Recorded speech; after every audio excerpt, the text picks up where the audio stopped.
and inspire communities of believers that are built on the same principles in akhlaq, in deen, and this community that builds genuine connection and brotherhood. That's really lacking these days, yeah? I mean, people are like by themselves, and I want to build that bridge between people so that, maybe I just at least start the ball rolling and then people continue to build upon that, right? So this community that helps each other, support each other to help each other build those legacies actually, yeah. So and these communities also help them to build their legacies also. So they are within that communities. You try to create communities that help each other raise each other's children. I think I've seen some impact of that work, because you see some of our friends, their wives will do homeschooling for their other children, or among them, So that kind of I hope that I can be a part of that kind of initiative also. ولو أن أهل القرى آمنوا واتقوا لفتحنا عليهم بركات من السماء والأرض. Bismillahirrahmanirrahim. Alhamdulillah wassalatu wassalamu ala Rasulillah wa ala alihi wa sahbihi wa man tabi'ahum bi ihsanin ila yaumiddin. Brothers and sisters, welcome to the Barakah Effect podcast. For our mid-season episode, we decided to do something a little bit different, and it's just that we want to do a kind of a recap and a reflection over some of the content that we've released so far in season 2. So, mashallah, and for this episode, we have the full team. Hayyakumullah. Assalamualaikum. Brothers. Waalaikumsalam warahmatullahi wabarakatuh. Wow. It's been a while, yeah? It's been a while. Gotta oil them engines. Alhamdulillah. Alhamdulillah. So the topic of our discussion today is, what legacy do you want to leave behind? So this is actually a question that we ask all of our guests that we bring on board. What legacy do you want to leave behind? And so this is sort of like we want to do a bit of reflection. And so what we're going to do in this episode right now is we're going to break it down to 3 parts. Right now, we're going to share, first one is, why is it important that we ask this question, this question about what legacy do you want to leave behind? Secondly, for us in the team right now, to share some thoughts about what our guests have said, some reflections on this. And finally, for all of us within the team members here, within the Barakah Effect team, to share what legacy do we aspire to leave behind, right? So basically that's going to be the outline of our discussion, inshallah. All right, so first things first, let's get to the first part. So brothers, why do we discuss this? Why do we even want to ask, what legacy do you want to leave behind?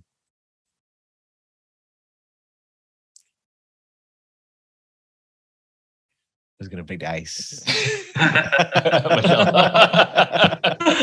Tafadhal ya ikhwan. Everybody be thinking, tafadhal, huh? It's been a while. It's been a while. Okay, maybe I'll just share first, just to get the ball rolling. Huh? So for me, the reason I feel this, we wanted to ask every single one of them, is because I want to understand what makes them tick. So a lot of the guests that we bring on board, like they show a side of productivity as Muslims, a side of being role models that we can inspire, that inspiring others. So we want to understand, like, what's happening behind the scenes, what makes them tick, what makes them so motivated, what drives them. So we kind of want to learn from them and kind of want to take inspiration from them and see if there's anything that, maybe I should strive for that too. Yeah, so that's basically why I ask. Yeah, mashallah. Perhaps to continue on that point particularly, because most of the guests that we are interviewing, they are sort of public figures in the community, our asatidah, our teachers, most of them, people who are pioneers in their own field, for example. And it's rare that we see that side of people. We rarely see what drives them, as Brother Faisal mentioned, what makes them tick before. So that's something interesting. And even the responses that we get from them, these are also interesting. And to me personally, I like to see what sort of pattern there is in different people, and also how we as different pieces of the puzzle in the community, how we think of our lives, the mission of our lives, to fulfill the mission of our lives. So that's what makes it interesting for me. Inshallah, tabarakallah. Personally, for me, I think looking at the answers to the question that we asked them, what sort of legacy they want to leave, right? For many, I believe they don't really have a legacy to leave.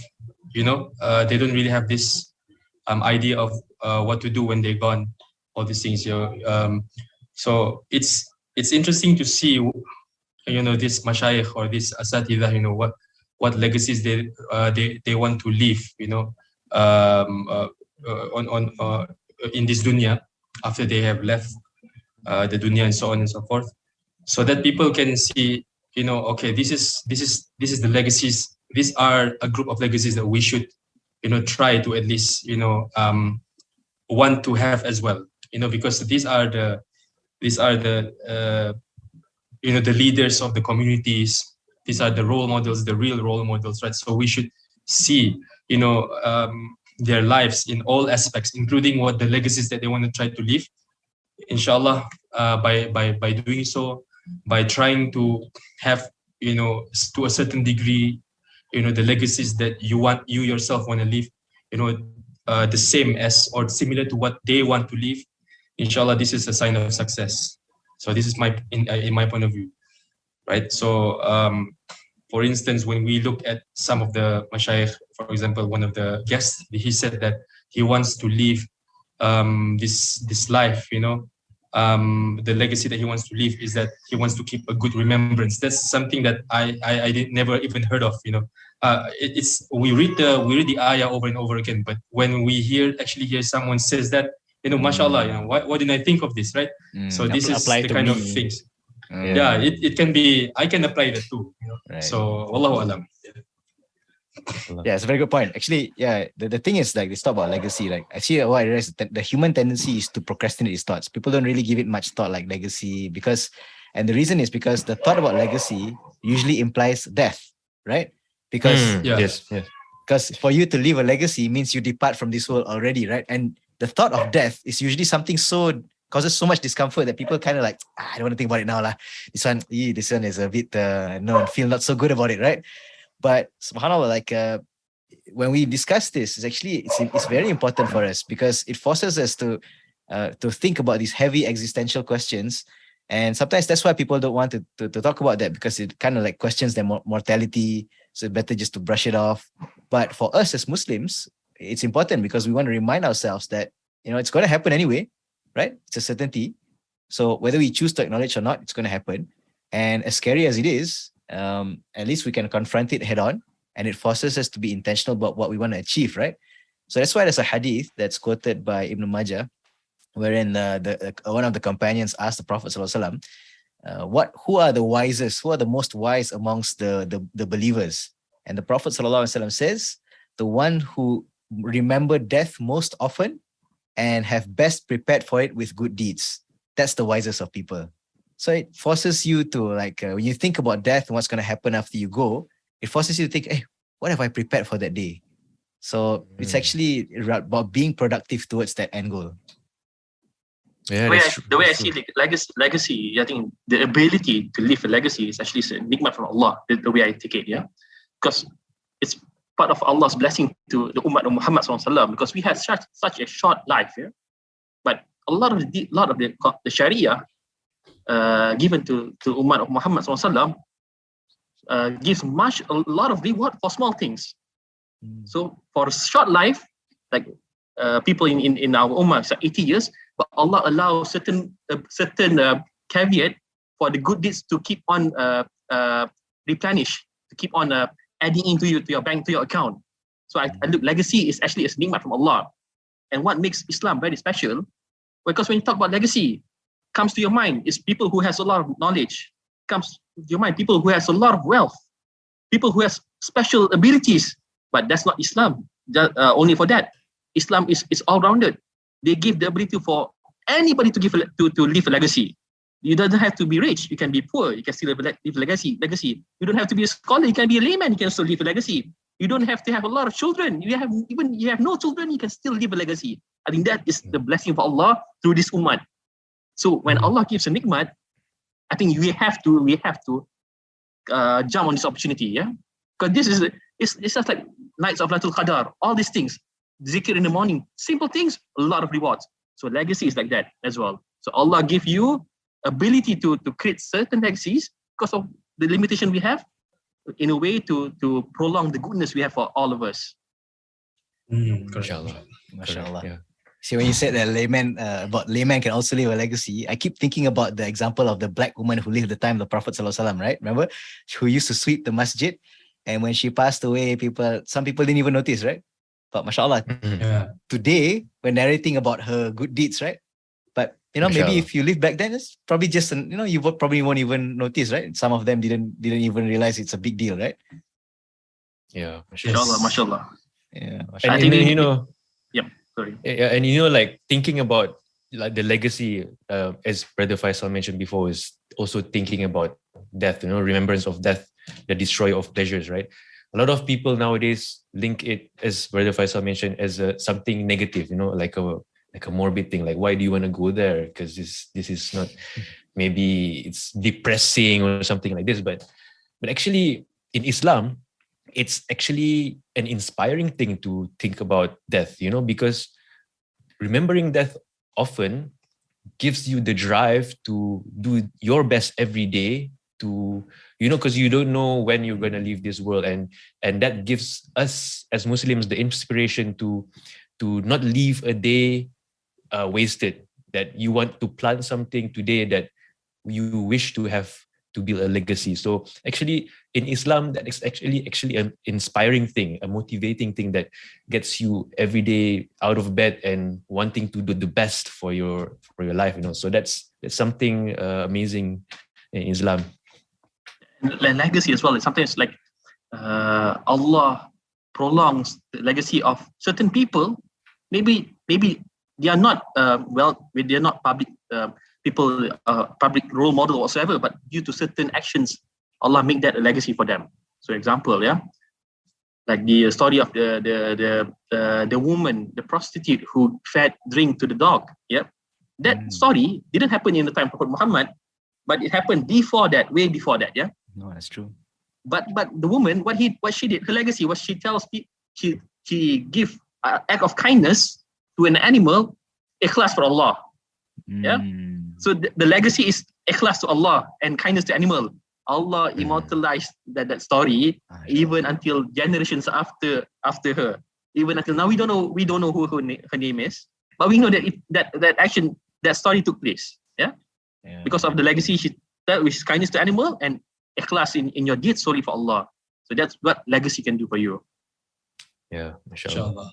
Yeah, and also, when we talk about legacy, oftentimes the first thing that comes to mind is the worldly filter, is that to leave a legacy, you have to be like in a position of influence or power to be able to leave a legacy, right? But it's not necessarily true. When you look it through the lens of the akhirah, as Brother Amir mentioned before, any person can leave a lasting legacy, and what we will actually see, what's important is what we see in the akhirah.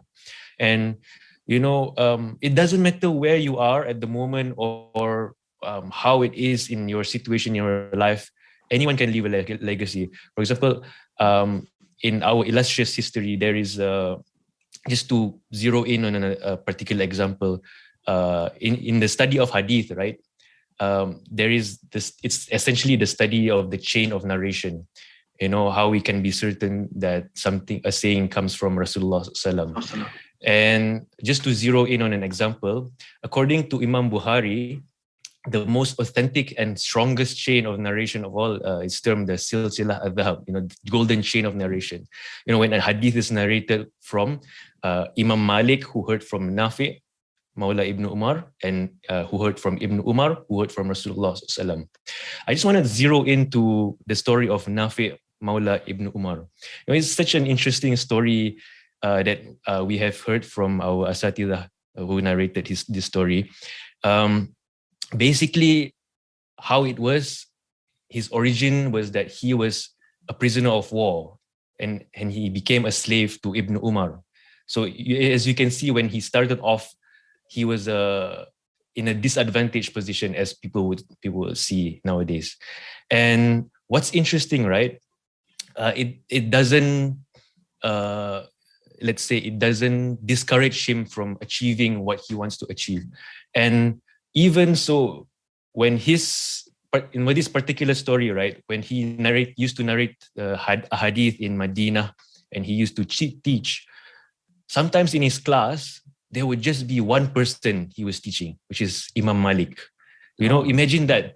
Imagine in Medina at that time, and this was the time of the Tabi'in and the Tabi'in. The classes, Medina was the center of knowledge, right? But at times his classes Imam Malik would just be there to listen from his narration of hadith. And you see what it turned out. Sometimes people look at the situation and say, oh, you just have one student. What are you going to benefit from it, right? But if you see, fast forward 1,300, 1,400 years after, that particular narration is regarded as the most authentic narration in the study of hadith. How amazing is that when you look at the situation and you see the barakah that Allah puts in the legacy that Nafi, Maula Ibn Umar, left behind, rahimahullah ta'ala.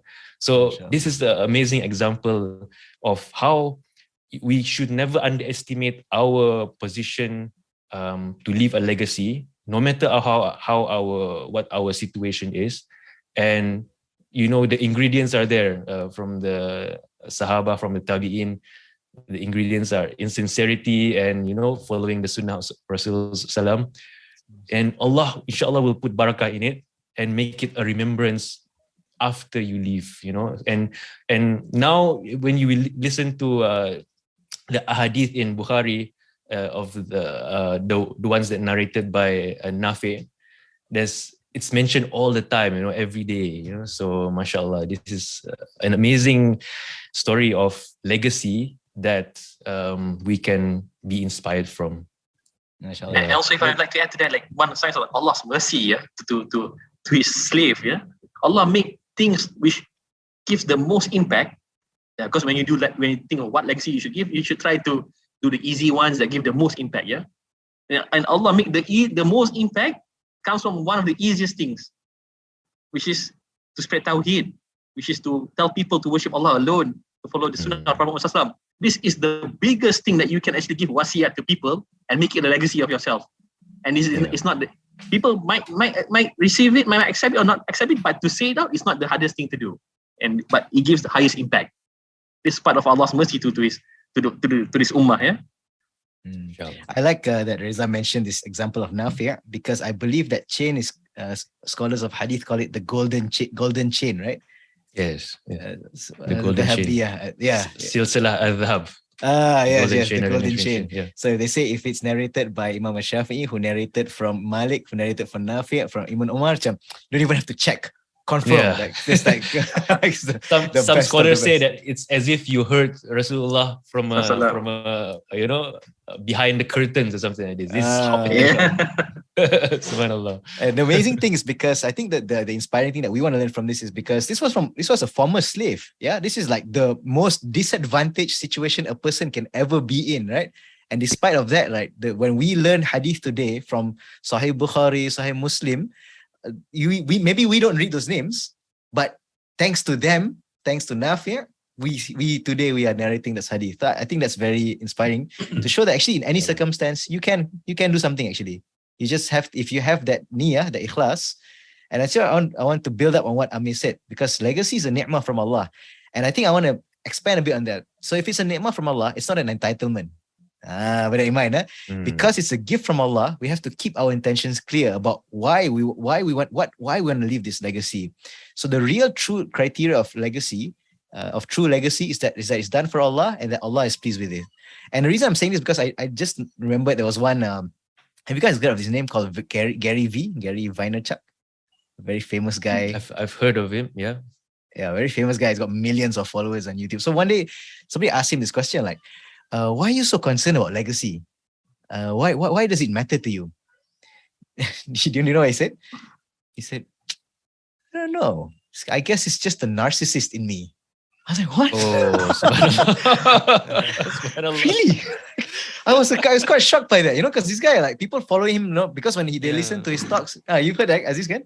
He always talks about legacy, what you leave behind. But the reason is about narcissism. Oh, I heard my jaw drop.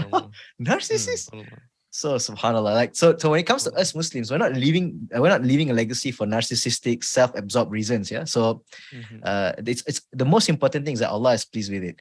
And sometimes, as Amir said, like on the surface, it seems like the quantity is small, but when Allah gives the barakah upon it, subhanallah, it just keeps on growing and growing and growing, right? So I think I recall the callbacks to discussion by Ustaz Sharif in episode 49, right? So like scholars, you'll see that scholars even today, not just in time of Nafi, but today you'll see scholars maybe just one student, but then Ustaz Sharif says, the scholars say, you don't judge by that, right? You don't know, from that one student, maybe lots of great goodness will come. And like the example that, mashallah, timely reminder from Reza, right? That one student could be the Imam Malik, and who is Imam Malik today, right? MashaAllah. Amazing, right? Subhanallah.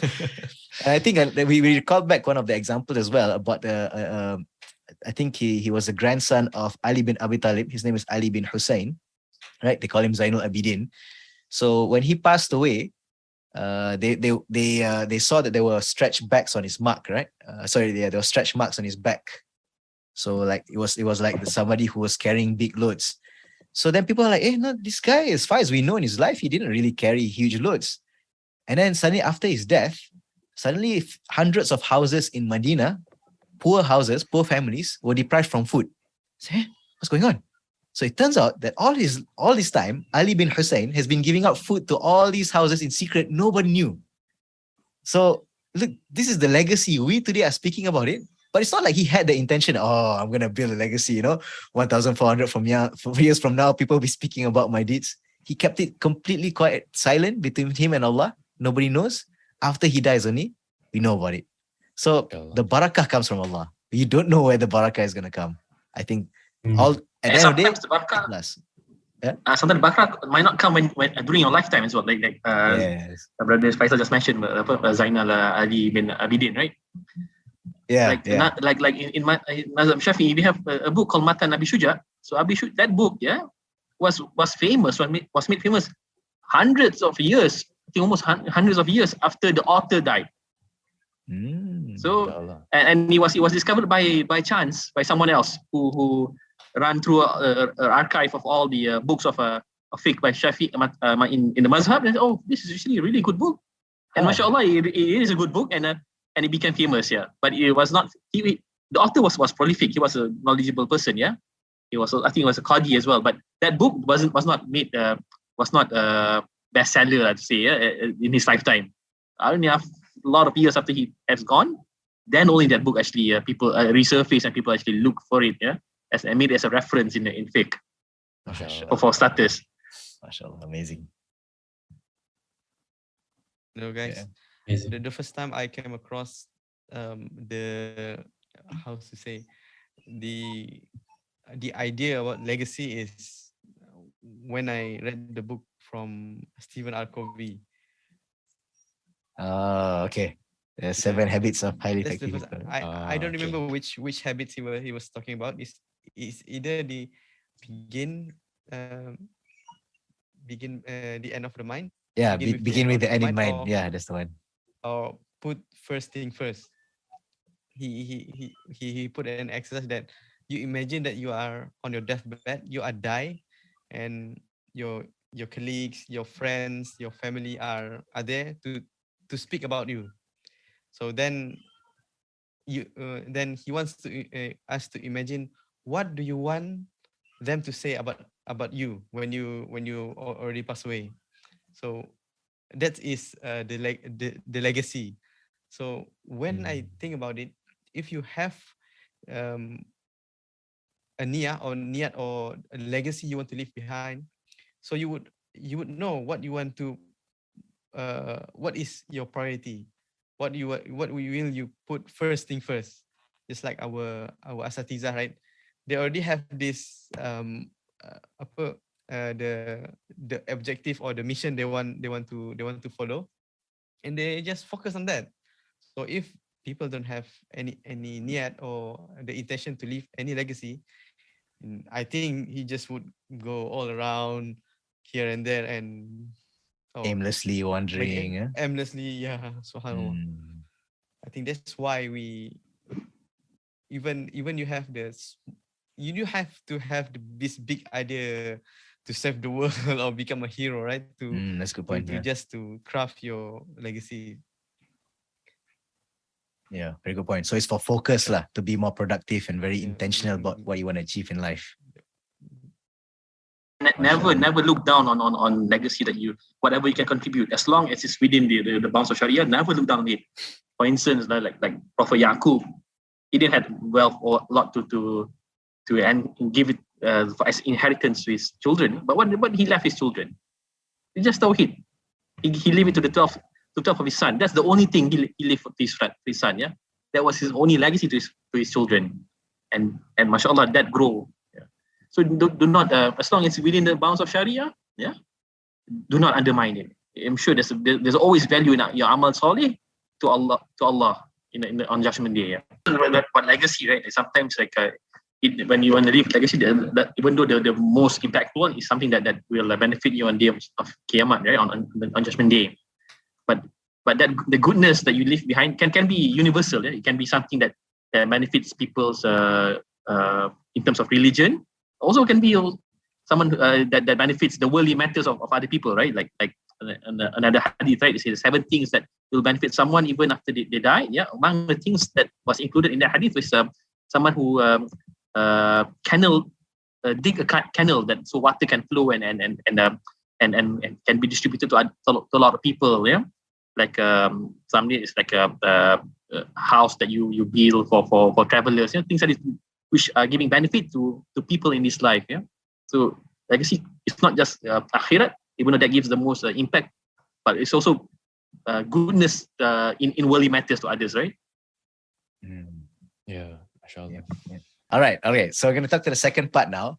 So now we've heard about why it's important we discuss this topic, and we've already asked all of our guests so far this same question, and we've heard what they have to say.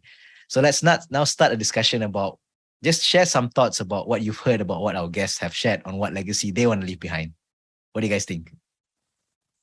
Mashallah, very inspiring from each and every one of them. Mm-hmm. There is a different angle. Let's say you can see that this is what have been at the back of their minds and that drives the mission or what they are doing. But I would say the commonality between across every guest, right, is that they are looking for things to look at it in terms of the view from the akhirah perspective.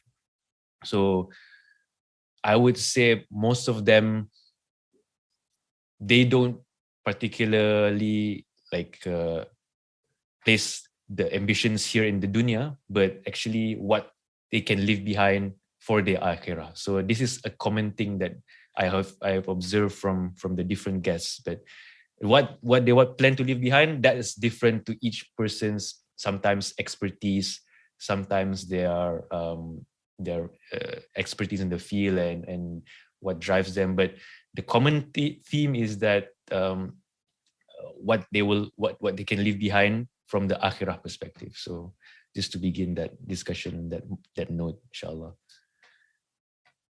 Yeah, what I've noticed is there's this consistent pattern. So these are a few of the commonalities that I've seen among all of them. So number one is that a lot of them make reference to the hadith of the Prophet ﷺ says that when a son of Adam dies, all of his deeds are cut off except for 3. All right? Yeah, a recurring charity, Mm-hmm. knowledge his continued benefit from, and righteous child that continues to make dua for him or her. Yeah. So I noticed like all of them will have an iteration related to some form of this, right? So quite a few of them make reference to this. So that's number one. A second one, which I'm seeing very commonly, is also to have a good remembrance, especially on the tongues of the believers, right? So this is actually the dua of Ibrahim alayhi salam, as Allah mentioned in Surah Al-Shu'ara, ayat 84. So Prophet Ibrahim alayhi salam says, "Waj'al li lisana sidqin fil akhirin," and make me in a good remembrance of the people in later years, in later generations. I mean, good remembrance. So a lot of them put this into mind. But I think another one also is a hadith narrated in Al-Bukhari, where the Prophet ﷺ, there was once a funeral procession, and then so there was one janazah that came, and a lot of people like praise this person, say he's a good man and so on. And the Prophet ﷺ says wajabat, meaning confirm.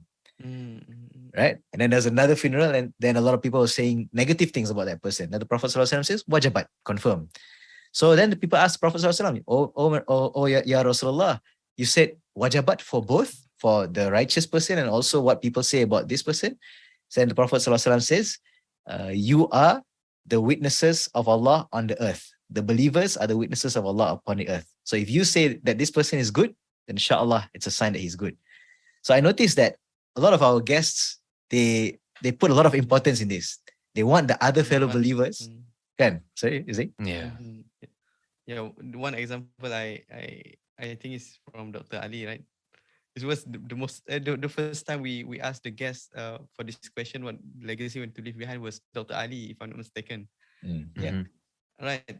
And his answer was, I just want people to say that he was a good person. I was like, oh.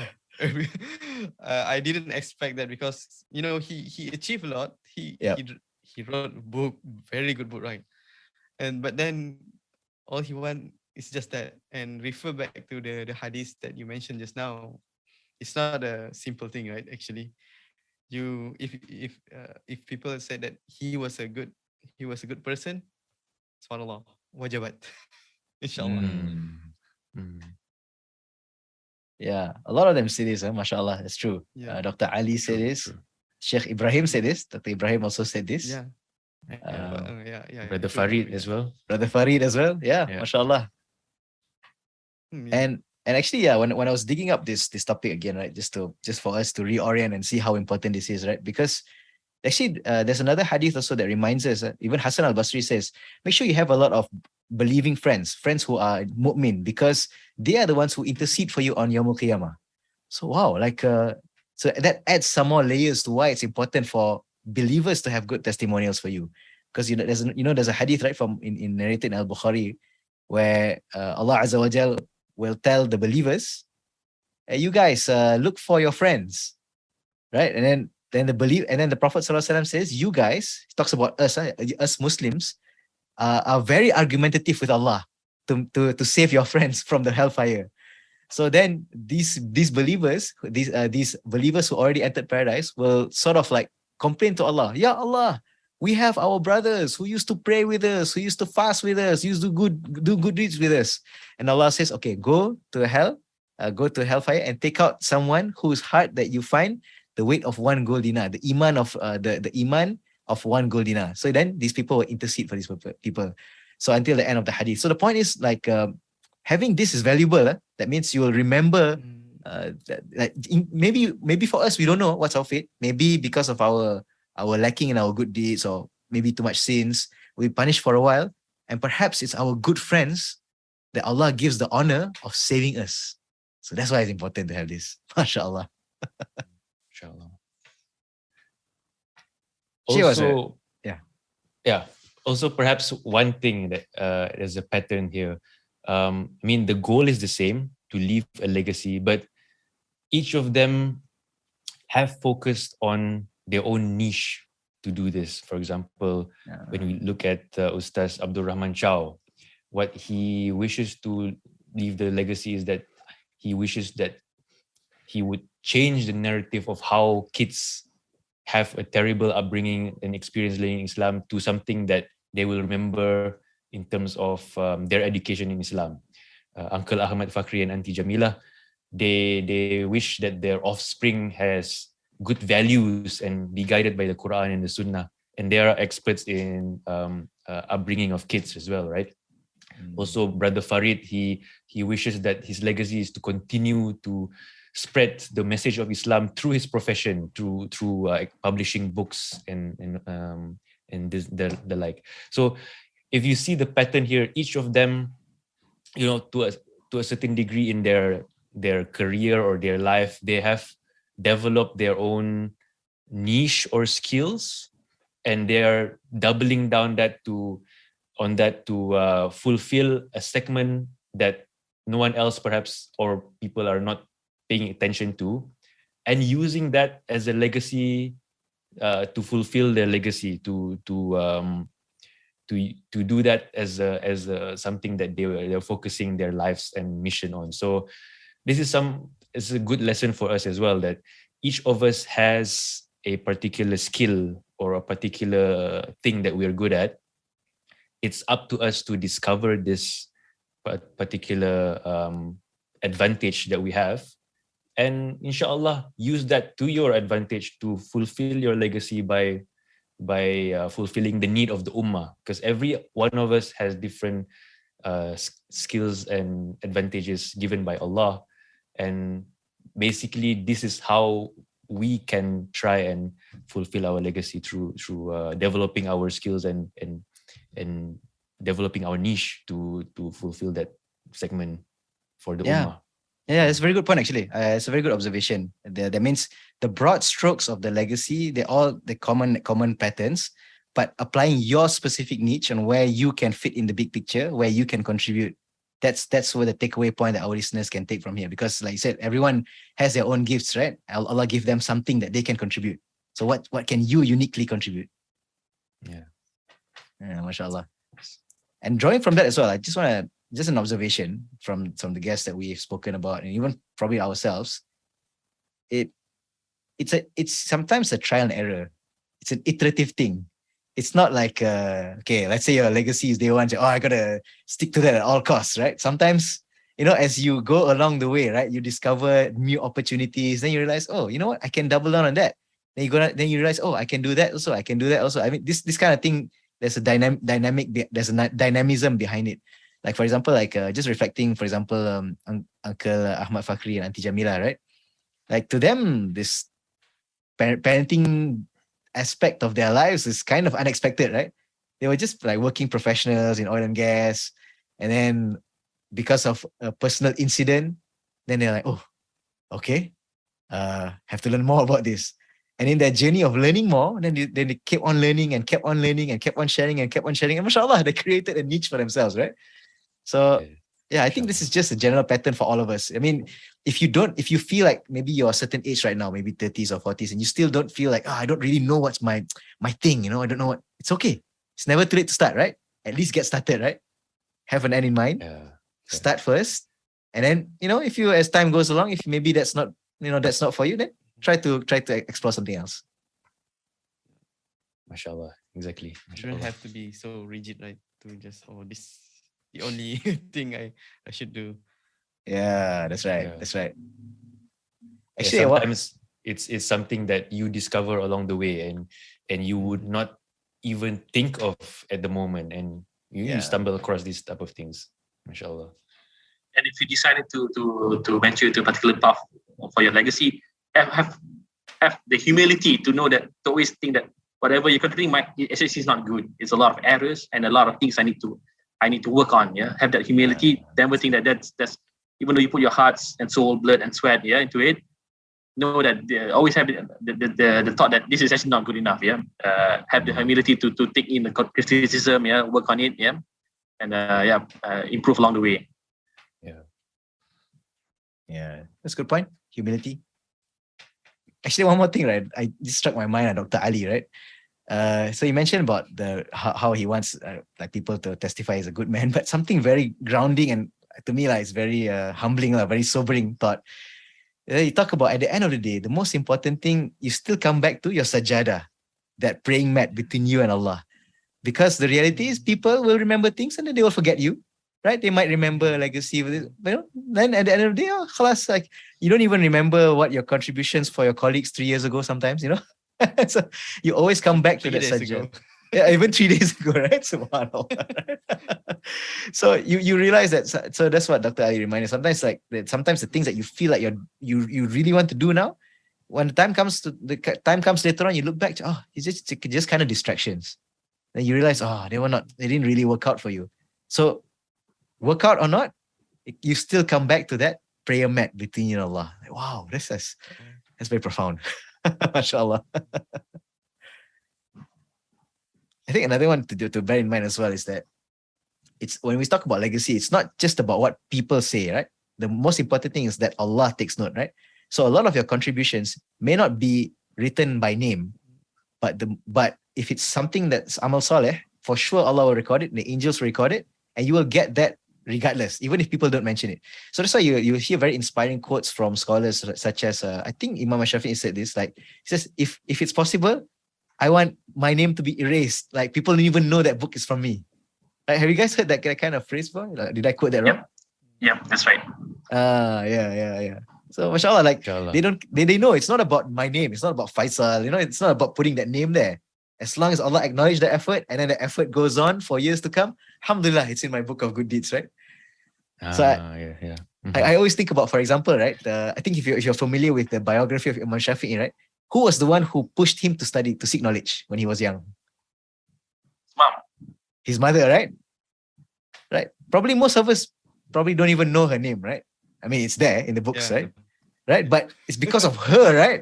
It's because of her hard work, right? Pushing it, right? So she gets the legacy of Imam Shafi'i because she's the one who plant that seed and keep ball rolling. SubhanAllah, like, that's the kind of legacy. And maybe we don't mention her name, right? But it's Allah knows it's because of her hard work. So I think that's the inspiring part. It's not about putting our name front and center. It's about being part of that legacy. And sometimes if you want to do something and it doesn't materialize, but you've put in the groundwork and whatsoever, and it doesn't materialize, don't be despair. Like even like if you take example from the Battle of Tabuk, the expedition of Tabuk, right? Some of the Sahaba didn't make it, they were in Medina, but Rasulullah said that some of you who in Medina will get the same share as the soldiers today, right? The one who attended Tabuk, But because these guys they tried, but Allah they couldn't make it due to a lot of reasons, But they were also given the reward, There was the expedition of the battles of Prophet in itself is a legacy. So that guy contribute the in terms of reward equivalent to the people who actually went for the Tabuk expedition, But they were in Medina because of shortcomings. But they were sincere. They wanted to join, but due to shortcomings, they were not able to do so. So if you're sincere, the key point is sincere. If you're sincere, Allah will definitely not put it to waste. Like I think the very famous one is also like the story of Muwatta Imam Malik, right? Everybody wrote a lot of Muwatta, right? And to the point that even Imam Malik's student read other Muwatta and said, some of this Muwatta is actually might be better than Imam Malik's Muwatta, right?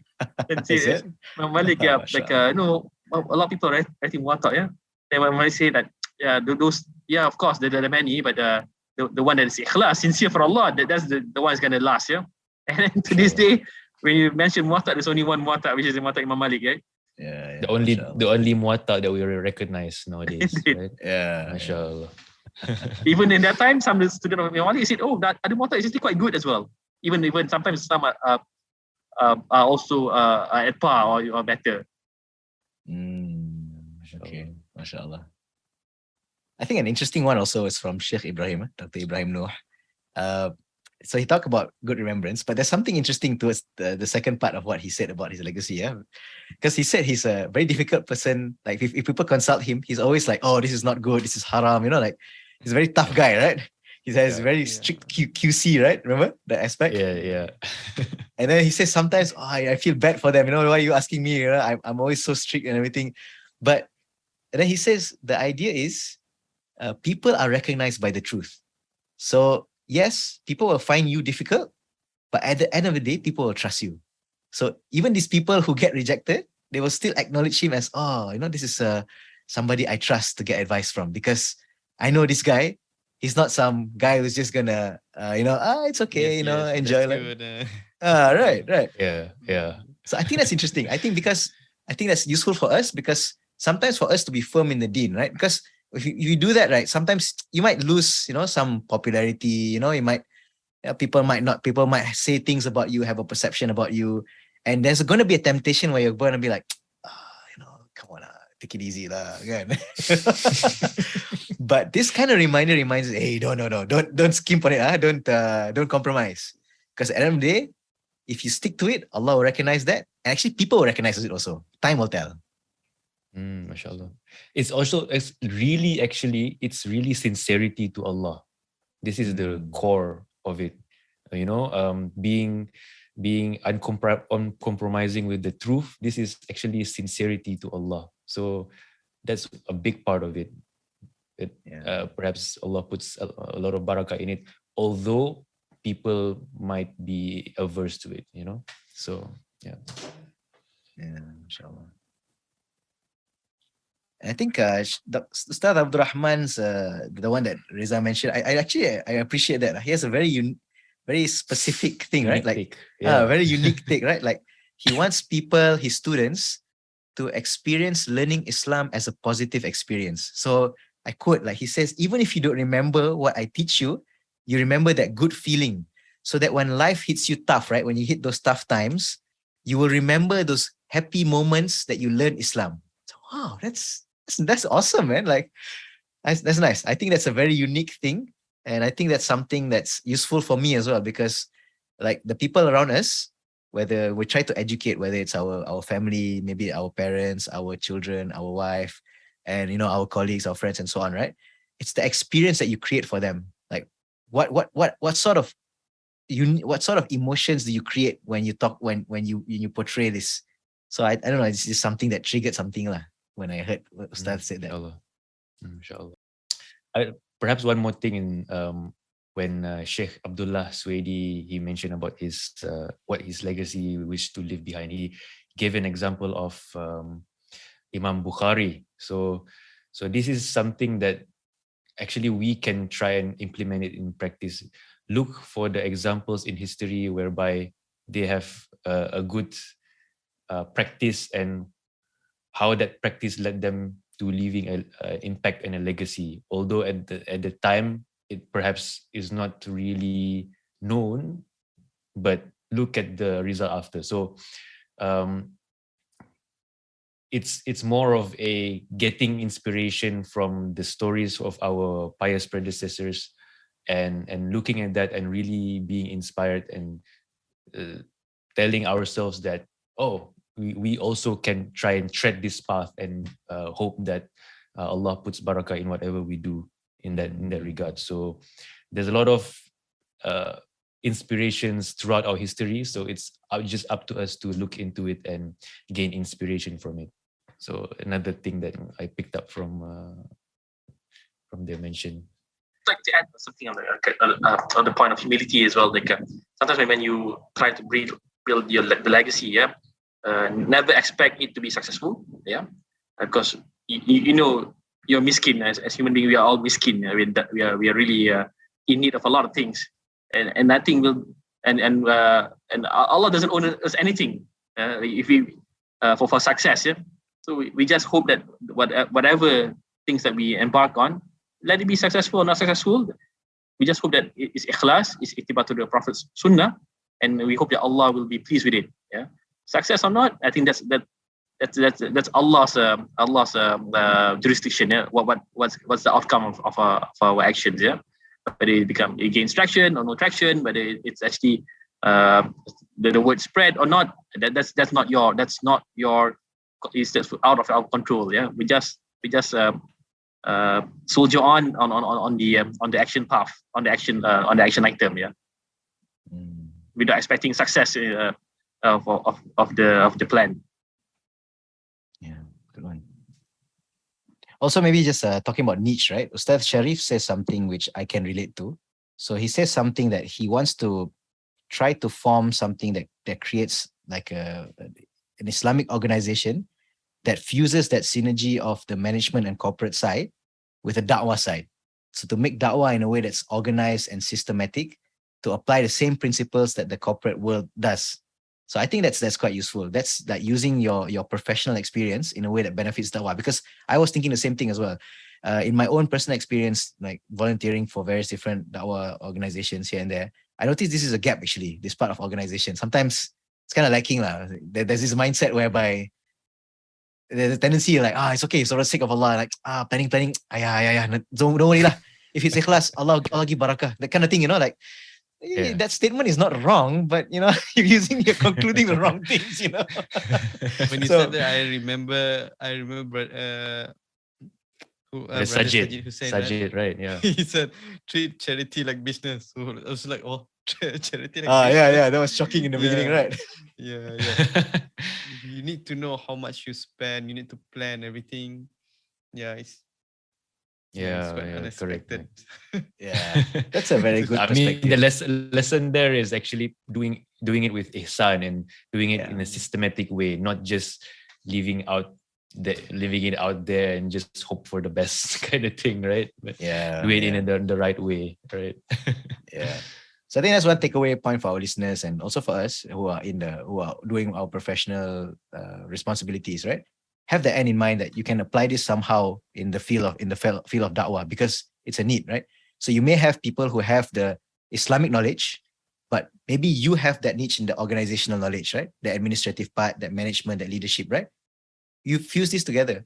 So then you can get a lot of synergy from it. A lot of barakah can come from that synergy actually. Yes, mashallah. So we'll move to the last part, last part now. All right, so maybe for us to share now.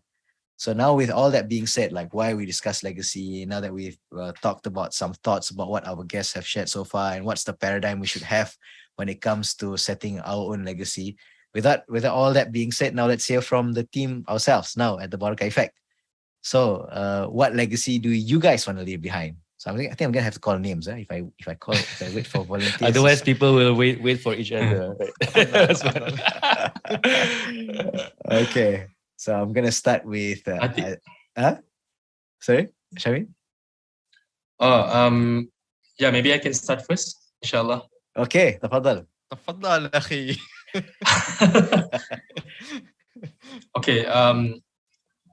So the legacy that I would like to leave behind, looking back at my journey so far, I have, just graduated from the University of the Islamic University of Medina, alhamdulillah.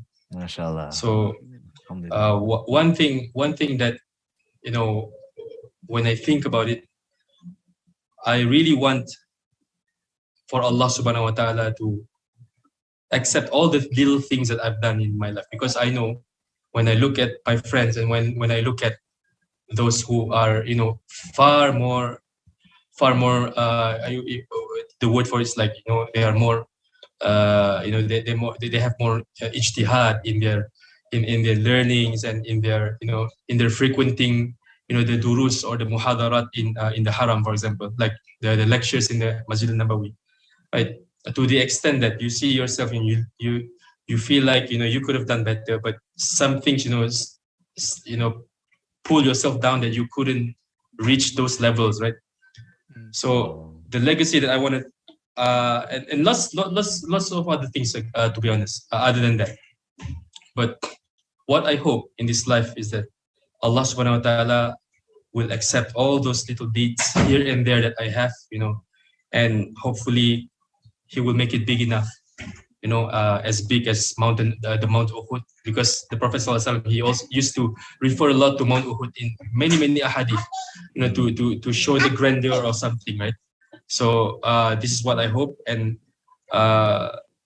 last but not least, only with Allah's mercy and only with Allah's blessings that we can finally be, those who are from the successful ones, right? So in short, what I'm trying to say is this: I hope that Allah subhanahu wa ta'ala recognizes me on the day of judgment, and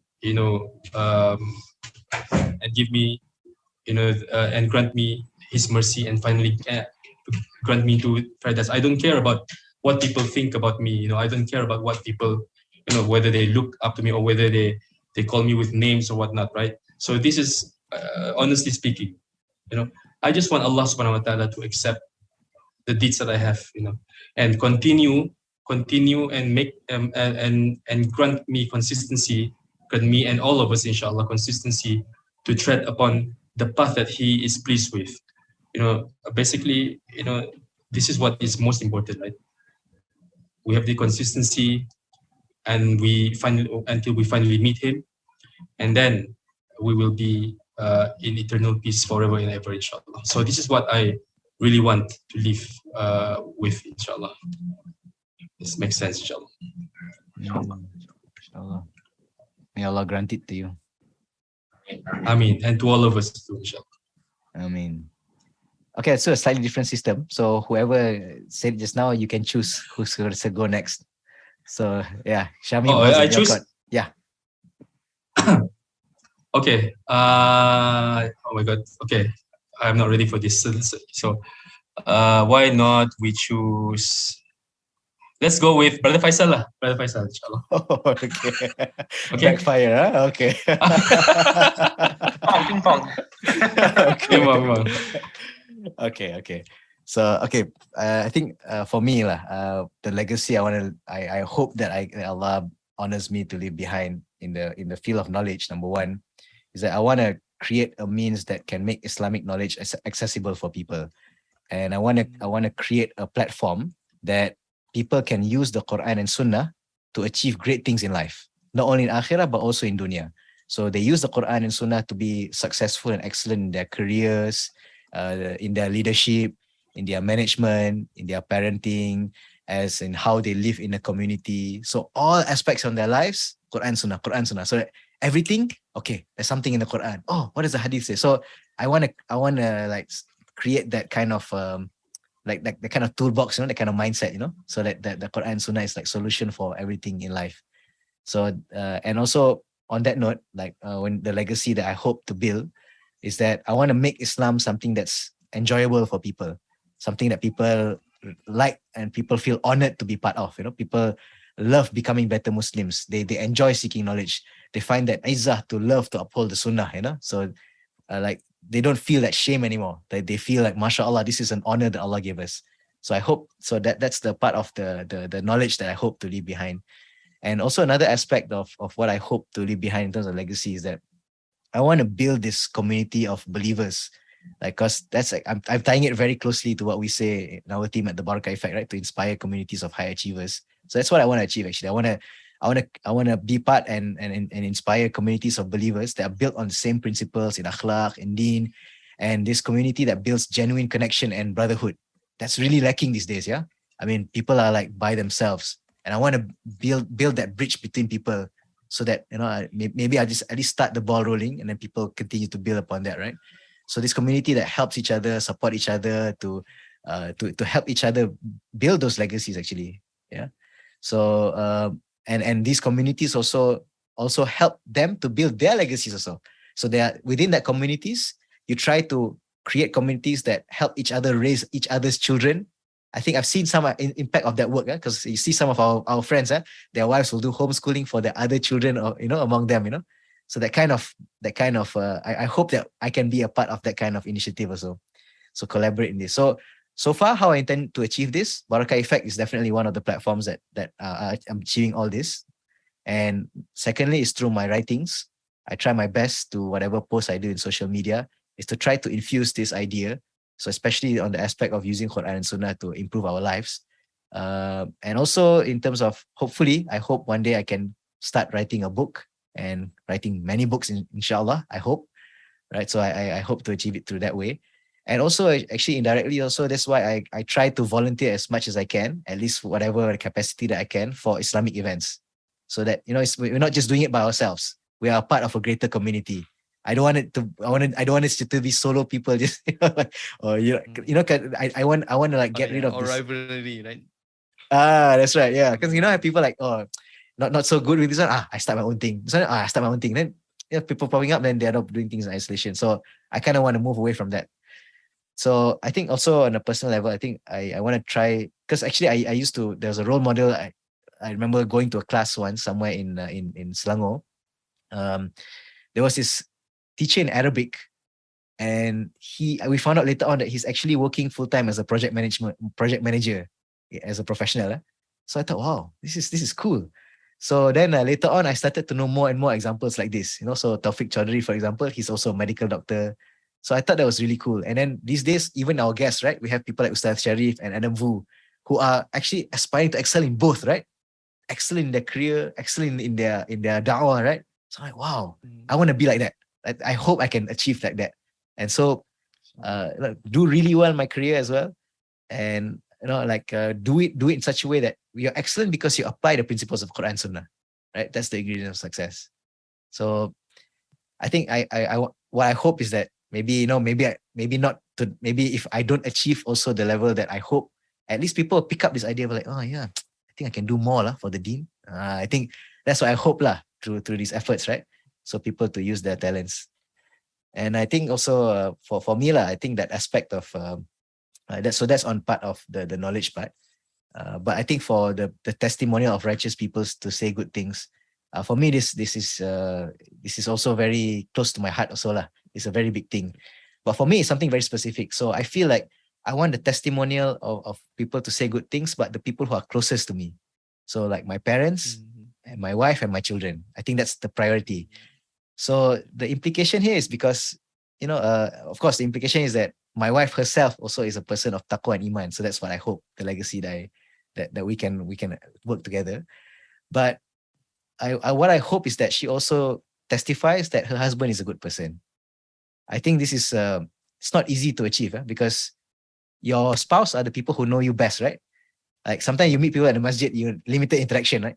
You don't know whether this guy is like this, right? You go in classes or maybe, in the workplace, you see him within that limited interaction. But, your wives are the ones who spend the most time with you in times of ease, in times of difficulty, in terms of hardship, when there's water supply interruption, like what happened recently. Your wives know you, what you do when you kill time, what you do in your bedroom, in the bathroom, so they kind of see the most of your dirty laundry. So if they can testify that, if your wife can testify that you are a good person, inshallah, like you have that peace of mind. So I hope that's what I can aspire to achieve. So that's also what I hope for my son, that he grows up loving Islam, that associating Islam, Tawheed, and worship Allah with positive experience. So I think that's something important to me. And I hope that he grows up like testifying that, his father tried his best to raise him in the best way, inshallah. And so I hope that when he becomes a parent one day also, that he does a better job than all of us. And he pick up the torch and continue his efforts. And just to share with you, actually, just today, I have an incident with my son, my 4-year-old son. In Masjid Lutong, right? There's the place where you handle janazah, right? You remember that? Mm-hmm. Yep. Right. Yeah. So we parked beside that fardu kifayah room beside the van janazah. So my son was asking me, Abba, what's this room for? And I said, so I try to make it simple to him to understand. So okay, Muawiyah is like this. When Muslims die, we have to wash their body, and then we put them in white clothes, and then we call them kafan, and then we plant them in the ground. And then he gave it some thought, and he said, so nanti when Abah die, Muawiyah will wash Abah and put clothes for Abah? Inshallah. No, I heard that, I was like, oosh, my heart skipped a bit. I was speechless for a while. Wow.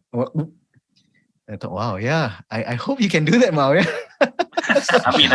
I mean. So all of his children, I mean. So and then he immediately said, and for Ibu, for his mother also. Wow, subhanallah. Like, because kids, right? They ask out of curiosity, but that question really it affected me, lah. Like, wow, like the way he asked the question,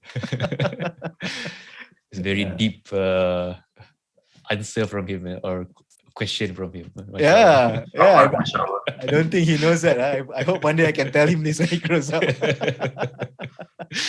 So yeah, I mean that's from me, lah. I hope that these are the legacy aspects of my life that I can leave behind, that I hope Allah will honor me with, inshallah. May Allah grant it to you. Amin. Wa iyyakum. Okay, so I pass the baton, right? That's the... Yeah, it seems to be it. Okay. Let's hear from Aziz. Okay. I think just like Brother Faisal, there is a lot actually, but what I'm going to share in this session, I think, is one of them, and I think it is the most important. What legacy I want to leave behind is that I want to invite or inspire people, especially who is close to me, just to do good. And whatever they do, inshallah, I may receive some portion of their good deeds. And I don't mind if they didn't recognize me.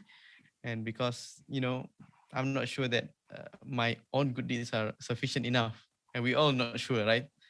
And may Allah turn my what to say bad deeds into good deeds, as Allah Subhanahu wa Taala mentioned in the Quran, in Surah Al-Furqan, ayat number 70, if I'm not mistaken. I just read the meaning. Except for those who repent, believe, and do righteous work, for them Allah will replace the evil deeds with good. And ever is Allah forgiving and merciful. And Rasulullah Sallallahu Alaihi Wasallam also said that from Abu Mas'ud reported that the Prophet Sallallahu Alaihi Wasallam said, whoever guides someone to goodness, he will have a reward like the one who did it. So I think this is the legacy that I wish to leave behind, especially to my family, to my children.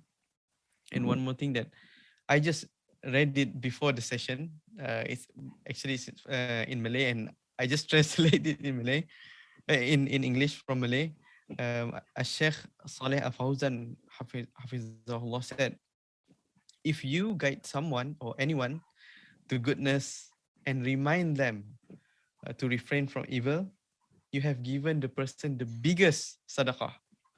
Meaning that if you just do these two things, you have given the biggest sadaqah, and Allah may give you better benefits because of that than having a lot of wealth. This is from Al-Minhatu Al-Rabbaniyah. So that's the legacy that I want to leave. Just like what Faisal said, the people would say, "Oh, this is a good guy," but especially from our closest people, right? Yeah, that's for me. So I should pass the baton. Yes. To Amir, inshallah. Okay, mashallah, mashallah. Okay, first of all, may Allah make this easy for me and my siblings, yeah? Because we really want to be the good legacy for our parents right now. We want to be the living legacy for our parents. Because what we have is actually all from them. All goodness we have is all from Allah through them. Yeah. So we want Allah make it easy for us to be an existing good legacy for our parents, either in this lifetime or after this lifetime. So that's number one. Allah make it easy not for all of us to be a good legacy for our parents, number one. And I also want the same to my children and my wife, to also be a good legacy for me if I'm no longer in this world. When I say good legacy, it's all being firm upon Tawheed, away from Shirk, firm upon the Sunnah of Rasulullah SAW, away from any deviance, misguidance, bid'ah in the religion. Yeah, so that's what I hope for. And on a personal level, I really hope that Allah make it easy for me to study, to gain knowledge, so that I gain some little capacity, not to say student of knowledge, but maybe as a all-rounded layman, yeah, to be able to teach Fardu Ain to kindergarten children. So that's my personal goal. That one day I can able to teach all the basic fiqh books in the Mazhab Shafi'i, all the basic Aqidah books to children, to 6 years old, 7-year-old, but it's my children. I mean, my children is no longer 6 years. It can be hopefully my grandchildren or other children or other grandchildren or other children. Yeah, so that's what I hope for. I hope this is my target for the knowledge I learned, so that I can be able one day to teach basic Fardu Ain to kids. And also I hope that I can on a personal project, what I'm trying to do is I try to work on some financial mechanism to give charity to two groups. Like one is the bottom 20 of the society, because I think that if we are able to provide them with some basic necessity, whether it's from food or clothing, then we can perhaps unleash more of their capacity or more of their talent to do something else to develop the community. Yeah. That's number one. And number two, I hope I can have a financial system that can also support our asatizah. So our asatizah doesn't have to worry about food, doesn't have to worry about sustenance, whatever. They just have to focus on giving tarbiyah to the ummah. So that's my I hope I can leave a legacy on lah. Yeah. Sure. So I think the last is the best for the last, yeah. Brother Reza, over to you. Barakallah Fik. Yeah, when I think of legacy, right, I think to myself, and sometimes it seems like there is no particular thing in essence, like I can particularly say that, okay, I'm really good at this and I can do this for the ummah, you know. So what always brings me back is to actually one of our discussions, you know, one of the topics of our discussions in the Barakah Effect is being the piece of the puzzle. It doesn't necessarily mean that you have to be the foremost person out there, the most publicly recognizable figure to contribute and to become, so that your contribution is in the sight of Allah perhaps valued. So this is something that I always think about. How can I be a piece of a puzzle everywhere I go? And some of the ahadith that inspires me, as also Brother Abdul Aziz mentioned before, is the one that Rasulullah SAW mentioned, whoever introduced someone to a good practice in Islam, and it was followed by a person after it, the reward, he would also get the rewards of the one who followed it without the rewards being diminished in one bit.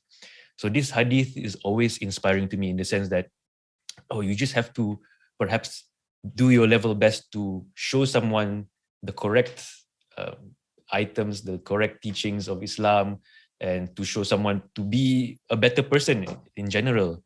And if you know, this hadith inspires us to think of it as that you can also tap on that particular goodness, that if someone makes it a mode of practice after you, you also get the rewards after that. So this is something very inspiring to me. And also, as Rasul Sallallahu mentioned, do not belittle any good deed. So this is very inspiring to me. So something that we might think that is small, in the sight of Allah, this is huge. If we put in sincerity in it and we put in the correct teachings of Islam, and you strive, you know, to teach it to others, for example. So in that sense, when I think about leaving a legacy, in particular, I haven't particularly discovered a niche, for example. So for now, I mean, it's just to be on that path, and you know, the tawfiq is from Allah. I always ask for the tawfiq from Allah to be able just to be a piece of the puzzle in any opportunities, especially da'wah, to be an enabler for someone to learn the deen, for someone to be connected to our scholars. This is something that I think that really inspires me and what drives me to leave a legacy behind. So in essence, is to look at myself as like a farmer, just plant seeds everywhere and try different things, and I really hope that you know, we'll see those seeds grow into beautiful trees in the akhirah. Mashallah, nice. So this is particularly what in terms of legacy, what I want to leave behind. There is no particular thing, but you know, bit of everything, and just hope that Allah accepts it from me and from all of us. Yeah, so that's, MashaAllah, it's great. Alhamdulillah. So may Allah Azza wa Jal grant all of us continuous good deeds in everything that we hope to aspire to achieve. Ameen. Ameen.